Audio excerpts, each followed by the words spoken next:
ஒரு simple version of முட்டை குழம்பு பார்க்கலாம். அடுப்பில் வந்து ஒரு பாத்திரம் வச்சுட்டு முட்டை மூழ்கிறதுக்கு தண்ணி விட்டு ஒரு கல் உப்பு சேர்த்துக்கோங்க. மீடியம் ஹீட்டில் வச்சு வேக வைங்க. ஃப்ரெஷ்ஷான முட்டைனா கட்டாயம் கீரல் விழாது. ஒரு மசாலா அரைச்சிக்கலாம். ஒரு கையளவு தேங்காய், ஒரு ஸ்பூன் முந்திரி, அரை ஸ்பூன் கசகசா, 1/4 ஸ்பூன் சோம்பு, இது எல்லாத்தையும் தண்ணி விட்டு நல்லா மைய அரைச்சி எடுத்து வச்சுக்கோங்க. அவிச்ச முட்டையும் உரித்து வச்சுக்கோங்க.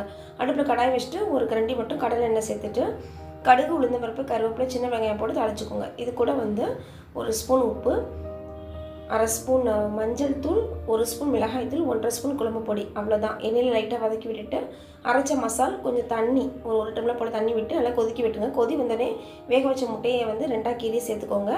மீடியம் ஹீட்லேயே இருக்கட்டும். இது நல்லா திக்காகிறப்போ ஒரு டம்ளர் தேங்காய் பால் எடுத்து ஊற்றிட்டு ஒரு கொதி வந்தோடனே ஆஃப் பண்ணிட்டிங்கன்னா இந்த ஃப்ரெஷ்ஷாக அரைச்சி ஊற்றின மசாலாவோட இந்த குழம்பு அவ்வளோ அட்டகாசமாக இருக்கும். குழந்தைகள் விரும்பி சாப்பிடுவாங்க. இந்த வீடியோ பிடிச்சினா ஹோம் சேனலை சப்ஸ்கிரைப் பண்ணுங்கள், லைக் பண்ணுங்கள், ஷேர் பண்ணுங்கள். எங்கள் வீட்டு கைப்பக்குவம் உங்கள் வீட்டிலும் கவனம் கட்டும். வாழ்க வளமுடன்.